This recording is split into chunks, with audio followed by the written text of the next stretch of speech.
good to have you back at Mr. Horror Global. Tonight's story comes from a woman raised in a family of shamans, on a mountain built to hold things in, and what found her the summer she was 8, when she wondered where she'd been forbidden to go. Viewer discretion advised. The mountain that keeps them. Let me tell you about the mountain I grew up on. Not the kind you climb on a Sunday for the view, the kind that exists to keep things from getting out. None of this makes sense without my family, so I'll start there. My mother's side carries what we call the gift, the shaman's blood passed down for generations. My grandmother is a shaman, my older brother is a shaman, and from the time I was small, I lived up on that mountain with my grandparents and the rest of the family, in a house that had been ours for longer than anyone could say. At the foot of the mountain there's a small village. Way back, one of my ancestors carved off a piece of the land and gave it to ordinary people, so they could build their homes and make their living there. So you've got the village down at the bottom, and above it the mountain, and on the mountain nobody lives at all. Just us, a few abandoned houses caving in on themselves, and some old prayer grounds. That's everything. I grew up hearing the same thing over and over. My grandmother would say it plainly, the way you'd tell a child not to touch the stove. This is a mountain that keeps ghosts. What she meant was this. For generations, when my family came across a spirit they couldn't send on, couldn't destroy, couldn't do anything with except contain, an evil thing, a hungry thing, they would seal it away up on that mountain so it couldn't hurt anyone. And my family lived there, on that ground, precisely to keep those things from wandering off. We were the lock on the door. You can see it too if you go to the entrance. There are guardian posts along the path, carved wooden figures, the kind villagers put up to ward off bad luck, except normally those face outward, away from the village, watching the road. Ours face the other way, they face into the mountain. There are colored cloths knotted around the trees, little charms and wards, and stone figures set along the path as you climb. To an outsider it all looks eerie enough that the villagers never come up, and we're so far out, deep in the mountains, way out in the country, that outside of my family and those villagers, nobody even knows the place exists. That's how it's been since my ancestors first settled there. I can't see spirits anymore, but when I was a child I could see them, feel them, hear them. That part faded as I got older. Back then though, it was just part of the world. There were spirits drifting all through that mountain, wandering, hiding, tangled up in each other. And the strong ones, the really bad ones, would come right up to the edge of our house. My story starts the summer I was 8. We kept a lot of dogs back then. One afternoon I took one of them and went off into the mountain to play. My grandmother had told me 100 times not to wander, but I was a wild kid, the kind who never listened, always getting into things. So off I went, careless as anything. The mountain is full of little streams and creeks, and there were water spirits in a lot of them, but I loved the water, so I didn't care. I found a creek and started splashing around with the dog. It's a rocky mountain, ours, full of places where the stone drops away like a cliff, and the water pools deep at the bottom. This creek was like that. The farther in you went toward the rock face, the deeper it got. So it's just me and the dog splashing, and then I hear splashing from somewhere else. I look toward the sound, out to where the water was deepest, and there it is, the water turning, spinning slowly, a little whirlpool right at the center. I was 8. I didn't think anything of it. I just watched, but the dog was watching too, and the dog would not stop, whining low in its throat, then barking, backing away. And then, out of the middle of the whirlpool, something came up. A little strip of black, maybe the width of my hand, rising slowly out of the water. I thought it was a piece of cloth. It was too far to see, so I leaned out toward the deep part to get a better look, and it was a head, a person's head. The hair had fallen forward over the face, and that's why it looked black to me, like cloth. The head rose out of the spinning water and sank and rose again, and each time it came up, it was a little closer to me. And here's the part one can't explain. I wasn't afraid. I looked at it, and I thought it was beautiful. I wanted to keep looking, so as it came closer, I started wading out toward it, deeper, and when the water was up to my knees, the head slipped backward and sank again, and I kept going, following it, further in. And right then, from somewhere, I heard bells. My grandmother's bells, the ritual bells she used in her work.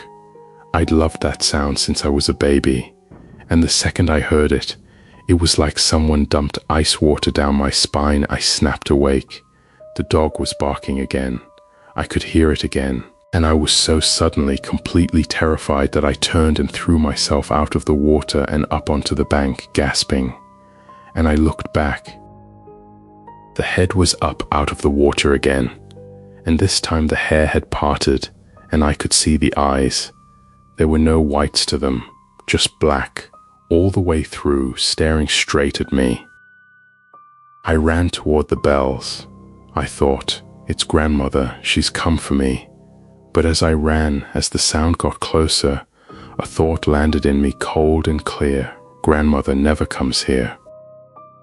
Our creek was about 10 minutes off to the right of the house. To get home, I'd have had to run back the way I came, but I hadn't. I'd run to the right. I'd run further up the mountain, and my grandmother, she only ever walked the one path from the edge of the village to our door. She never ever went up into the mountain. And now I was hearing her bells from higher up the slope, from a place she would never be. So I stopped. And the bells kept coming closer. And it wasn't just bells now, it was the sound of cloth, yards and yards of cloth, dragging over the ground. And I didn't want to look, but I couldn't help it. My eyes went to it, and when I saw what was making the sound, I understood, and I froze exactly where I stood, because I knew what it was. There was one spirit my grandmother had warned me about more than any other. She told me, if you ever meet this one in the mountain, do not run, do not make a sound, do not even breathe. Go still and hide and wait for it to pass. The story of it goes back a long, long way. Long ago there was a shaman, a man, who did a thing no shaman is ever supposed to do. He was hired in secret by a nobleman's concubine, and he used his craft to cast a death curse at the queen, and the queen died. And when it was discovered what he'd done, they put out his eyes, and they cut off his nose and his ears and his tongue, and they sent him into exile far to the south. And there in the end he died, not from men, but from divine punishment, struck down for what he'd done. Around where I'm from, that's an old story everyone half knows. But here's the part the story doesn't tell. When that shaman died, he couldn't accept it. He couldn't admit he'd done anything wrong, and a spirit that rots on its own guilt like that turns into something else, something evil. He drove the living off whatever ground he settled on, and he tried to slaughter every soul in the place, until finally, generations back, one of my ancestors caught him and sealed him into our mountain. That's who was walking toward me. That's the one my grandmother said to hold my breath for. I'd never seen it before that day, and seeing it, I truly believed that if I let out one breath, I would die. The clothes were wrong, not like the robes a shaman wears now, nothing like it. 5 colored clothes hung off the body in a tangled ruin, dragging on the ground. Around the head there was a white cloth wound like a cap. It walked with its head bowed, and in one hand it held a ritual bell, shaking it as it came. That was the sound I'd mistaken for my grandmother's, and because its tongue had been cut out, it couldn't speak. Instead, it made this choking, retching sound over and over, high and grating, the sound of a person about to be sick, except it never stopped. It's the worst sound I've ever heard, I still hear it sometimes. And it walked in a perfectly straight line. Because it had no eyes, it couldn't turn or steer. It just went dead straight wherever it was pointed. And the straight line it was walking, of all the places on that whole mountain, ran directly to where I was standing. As it came toward me, I could smell it, blood and rot, and under that, incense. I've never smelled anything like it before or since. I was gagging into my own hand, tears pouring down my face, and I just kept thinking, stay still, stay still. It can't see you. Let it pass. And then the wind blew. Remember those colored cloths hanging off it in tatters? The wind caught them and blew them out toward me. And one of them, I don't know how, wind doesn't do this, it isn't possible. One of them wrapped itself around my leg, just wound right around and held. The thing was walking past me, and it felt the tug, and it stopped, and it turned its head toward me, and it started pulling, slow, coming closer, and I still thought, if I stay quiet, it'll come loose, it'll take its cloth back and go. I didn't move, I didn't breathe, and at the very last moment, when it was almost on top of me, it yanked, hard. I was 8. I had no strength in me. I went straight down onto the ground, flat on my back, and I looked up and I saw its face. Its eyes had been put out not long before, that's how it looked. The sockets torn open and weeping blood, red tears running down, and where its nose should have been there was nothing, cut clean away. And that's the last thing I remember. I must have fainted, because everything after that is gone.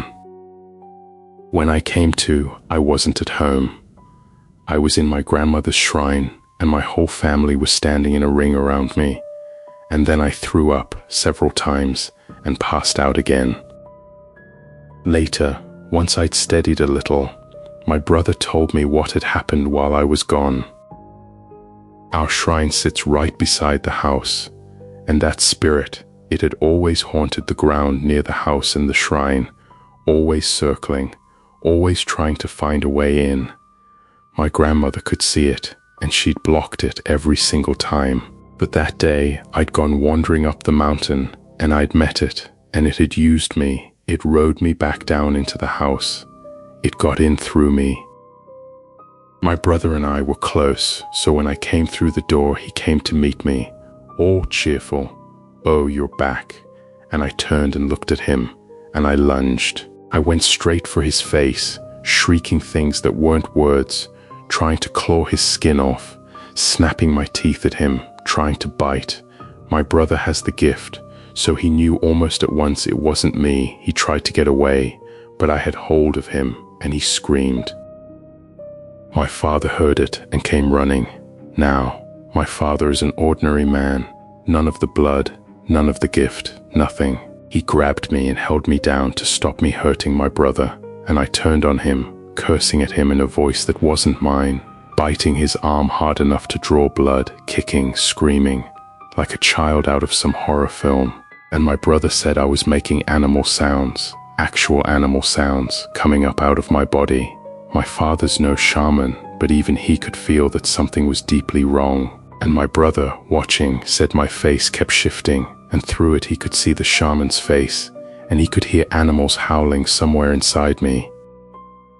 By then the whole household had come running out into the yard, and my grandmother came out, took one look at me, and said, "Tie her up and put her in the shrine, now." So they bound me and carried me into the shrine, and my grandmother went to work. She pinned me with a ritual blade laid across my body. Normally, when a person thrashes the way I was thrashing, a blade like that falls right off. Mine didn't. It stayed like it was fixed there, and it held me down while I fought. And the whole time I was making the sounds, a cat crying, a dog barking, a pig squealing, one after another. My grandmother looked down at me and she said, "You filthy thing, where do you think you're going?" And she grabbed me by the hair, rough, yes, but it wasn't me anymore. And I looked up at her, eyes wide open, and I started to laugh, this giggling. And to taunt her, I made the cat sound again, one more time, right in her face. It was too much for the rest of the family to watch, so my grandmother sent them all out. She kept only my brother, because my brother has to walk this path his whole life, and he needed to see it. She's always raised him hard that way. So it was just the two of them with me, and she began throwing water in my face, saying, "Tell me the truth, who are you?" Dragging at the thing inside me, trying to pull it out into the open. An exorcism, plain and simple. Here's the trick of it though. The shaman spirit inside me had brought others with it, animal spirits, beast things, and it was pushing them out in front, using them as a shield, so that anyone looking would see the animals and never notice it hiding behind them. But my grandmother had already seen it. She knew the beasts were only a screen. She kept trying to reach the real thing, to settle it with words, and it wouldn't listen. It just kept shoving the animals forward, lying through them, and finally my grandmother lost her patience. So she used everything she had. I won't get into all of it. It went on and on. But there are these enormous talismans, made almost like garments, and she put one on me and struck me with it, and scattered handfuls of red beans, and set fire above me, every ward and rite she knew, throwing all of it at the thing. I only half remember. I was told most of it later. In the end, both of them were spent, my grandmother and the spirit both. The animal spirits she'd managed to send on, so only the shaman was left inside me, and she asked it, plainly, why it had come. And it said it had done nothing wrong. It said all it had ever done was try to make a living, and for that the whole country had turned on it. The people had turned on it and thrown it away. It felt wronged. It felt owed. My grandmother could hardly believe it. She's a shaman herself, and she thought, money's tight for everyone, and still there are people who never once reach for that kind of thing and live good lives. And this one had used its own hardship as an excuse to do something monstrous. So she said to it, "Is this what you became a shaman for?" She was trying even then to send it off gently. But you have to understand what she was dealing with. This might have been a thing 1,000 years old, maybe older, and all that time it had been growing, feeding, getting stronger as the world changed around it. There was no destroying it easily. There was no reasoning with it. All that was left in it was the wanting to make everyone hurt the way it hurt. It had rotted so long, it wasn't even a spirit anymore, not really. What it wanted was to kill every shaman alive, and then kill her, and then me, and then everyone. It wanted the whole world turned into hell. So there was no talking to it, and my grandmother tried to end it. But there was a reason no shaman before her had ever managed to. It was simply too strong. In the end, all she could do was seal it away again. And right before she did, the thing inside me looked up at her and said something I've never been able to forget. It said, "Don't think this is the end just because you've caught me.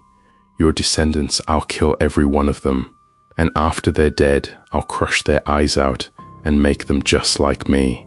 So keep waiting for it. And that grandson of yours, standing right there, in the end I'll kill him last. And worst of all, so do us both a favor, die soon. Go up to your heaven and sit there and watch it happen, and there won't be a single thing you can do." And with that, she sealed it. And that's when I came back to myself and threw up and fainted. After it was sealed, we couldn't send it on to rest. It's far too old. And worse than that, it died under divine punishment. To try to guide a thing like that on could turn back on my grandmother and destroy her. When she asked the spirits she serves whether it could be done, they were furious with her for even asking. Why would you send that on? So it isn't something that can be laid to rest. It just has to be held. My grandmother has tried to wipe it out entirely more than once over the years. but by now it commands most of the spirits on our mountain. They move for it like its own hands and feet, so she can't. Every year she performs a rite to press their power down, to keep them low, and that's how it's been left. We share the mountain with it. We always have. There's one more thing about it, and it's the part that sits worst with me. That shaman, the one sealed in our mountain, if you go far enough back, he was our own ancestor. When he was struck down by divine punishment, the deity's anger didn't stop with him. It ran down into his bloodline, a kind of madness in the blood, driving them to kill and kill. And that line, generation after generation, is the line my family comes from. My grandmother believes that, and she says that every time she's tried to destroy the thing, she can feel it, something connecting them, like it really is her own ancestor at the other end of it, a stranger who turned into that. And still, every time, the blood recognizes the blood. That's not the only thing I saw as a child. I could see spirits until I was about 12, and I've got more stories than I could tell you in a night. But there's one more I'll tell, because it's the one where I nearly got a friend killed. Around 6th grade, there was this craze, you remember it?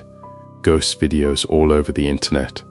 People filming themselves creeping through haunted buildings at night, and my friends got the idea, should we go find a ghost? Now here's the thing, I could already see them, so I'm sitting there thinking, you sweet idiots, and I said, kind of daring them, oh, you want to see a ghost? And they all lit up, yeah we do. And honestly, after everything I'd been through, when I saw a spirit, my reaction was mostly just, a ghost. I wasn't scared of them, not then, so I thought, why not? It'd be funny to watch them jump. Off the mountain, into town, there was this abandoned apartment tower.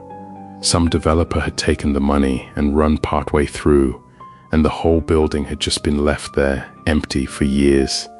And the kid said, doesn't that look like a place a ghost would be? And I looked at it, and, well, there were a few drifting around in there already, plain as day, and I thought, this could be fun. I'll see them, they won't, and I get to watch their faces. Around 8 at night, we went in. The first 3 floors were nothing much, the usual. A child here, a woman there, the ordinary kind you see everywhere. And the kids, of course, nothing was happening for them. So they started getting bored. Somebody said, let's just go up, tag the roof, come down, and go get something to eat. Fine by me. Up we went. But with every floor we climbed, there were more of them. Down low it had been maybe 3 to a floor. Higher up I'd come off the stairs, and there'd be a room with 10, 12 of them, all huddled together, whispering to each other. That's when it started to feel wrong. But I had the others with me, so I told myself it was fine. And climbing, I finally understood something. Being the only one who can see, it is not fun. The kids were bounding up the stairs, laughing, and I was getting more scared with every floor, because the higher you go, the stronger they are. It's like animals. The strong ones want to be up high, looking down, coming down to hunt, and then climbing back up. And my body started to feel it. My head pounded. My nose ached like it was about to bleed. Near the top, I saw something that wasn't quite like the others. Not a black thing exactly. I asked my brother about it later, and he said I'd probably seen a reaper, a death messenger, and it had been caught by a whole crowd of spirits, and they were tearing its head apart, and they were eating it. Ghosts, eating a reaper. They were pulling at it and tearing at it, and I hadn't seen any of that from the stairs. From the stairs, all I'd seen was one little child hopping around, dancing, and I'd thought, oh, this floor's just the sweet ones. And then we stepped inside, and I saw the rest of it, and the cold sweat came out all down my back. I couldn't say anything, the kids would have panicked, so I kept my mouth shut, and we went past that floor and up. And that's when I heard the laughing, coming up the stairwell behind us. not screaming, laughing. This shrill, delighted shrieking, loud as anything. And on the next floor, the spirits were all naked, bare, every one of them, hair hanging in their faces. Women, men, old people, little children, and they were dancing. To us it wouldn't look like dancing. To them it's a dance. It's grotesque. They'd wrench an arm the wrong way, slam their heads down, throw their heads back laughing, look at the state of each other and laugh harder. No living person would call it dancing, but that's what a ghost's dance looks like.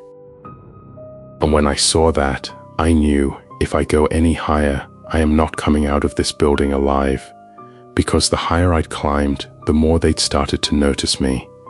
Down at the bottom, they hadn't looked at me twice. Now they were watching me and following, drifting up the stairs a few steps behind.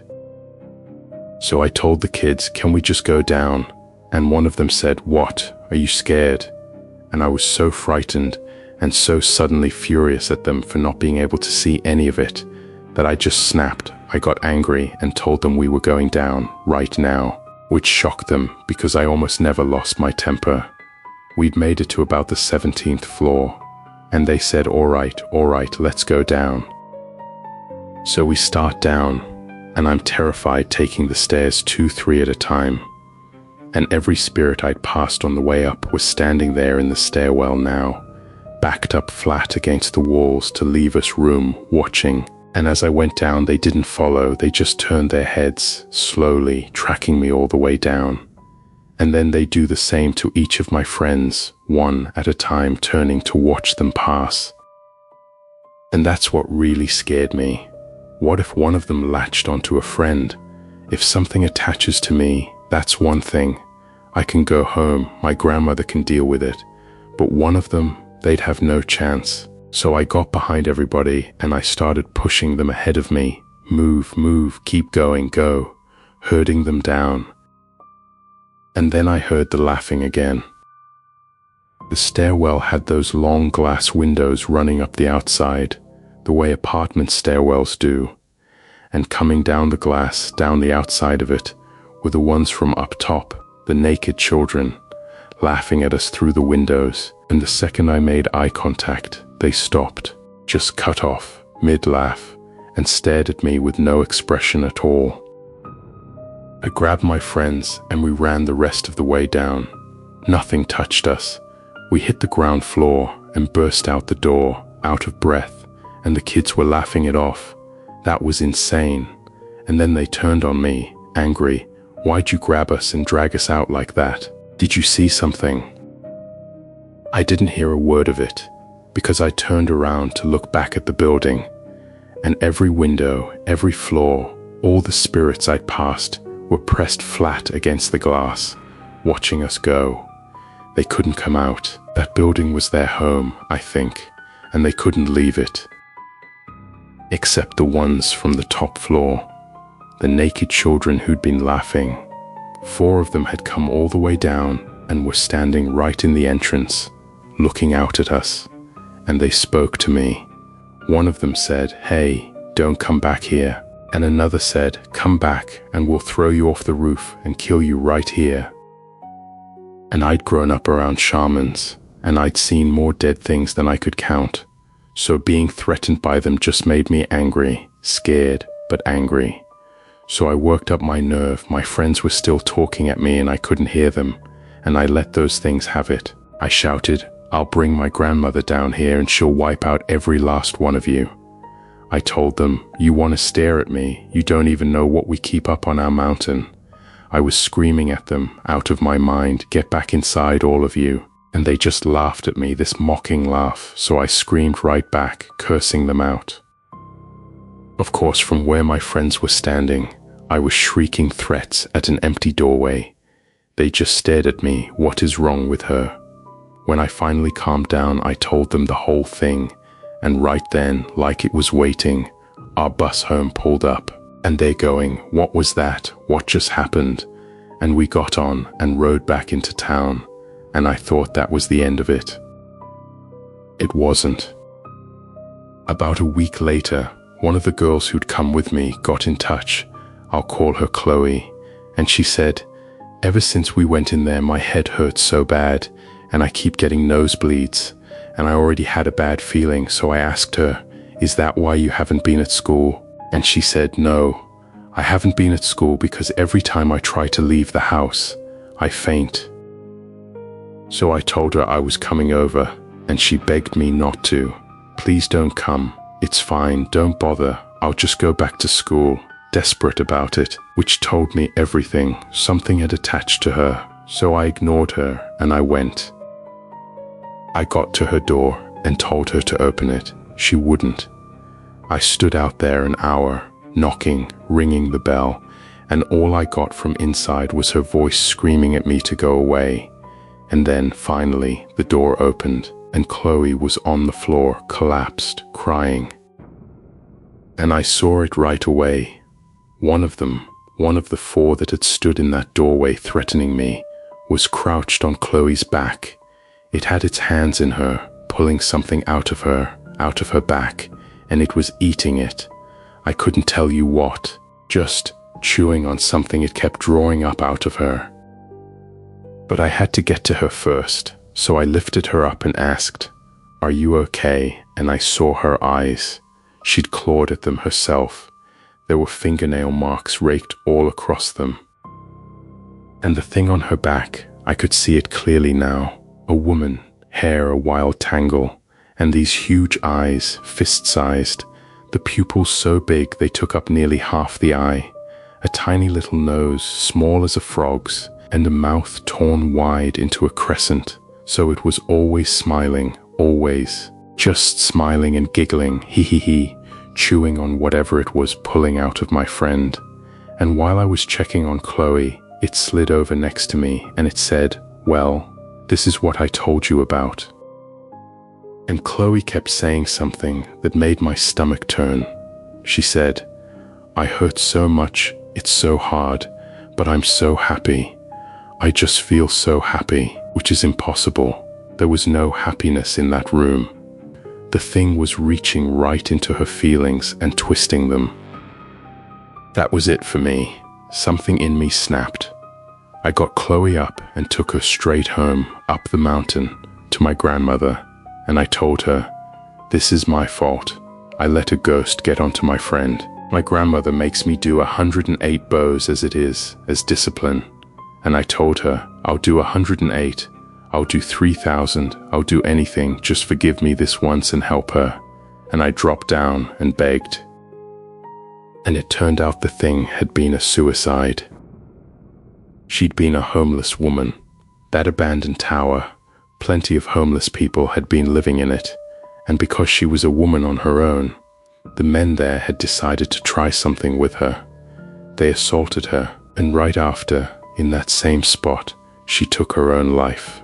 And out where we are, in the country, a thing like that gets handled quietly and buried, though the whole town had heard the rumors. So my grandmother tried to loosen the woman's grudge and settle her, but the woman kept saying the same thing, that she couldn't leave, not until every man in the world was gone. And my grandmother told her to cut it out. She said, "The world has an order to it. There's a balance, light and dark. And who are you to undo it?" She said, "If you were a true shaman, a real one, come crawling and flying with real power in front of me, then all right, I'd hear you out. But you're nothing, a nothing little thing that got a taste of power and thinks it can throw its weight around." She tried to send her on the proper way, talked to her, gave her the chance, but the woman wouldn't have it, so my grandmother sealed her into a talisman and burned it. That's how you unmake a thing like that. You seal it and you burn it, and it's gone. Chloe was terribly weak after all of it. I went to her parents and said, "You won't believe me, but here's what happened, and I'm sorry." And I told Chloe the truth of it too, the whole thing, why any of it had happened to her, and I told her I was sorry, and she recovered, every bit of her. That one at least ended well. That's two of them. There are a lot more. I grew up in the middle of all of it, so to me none of it was ever strange.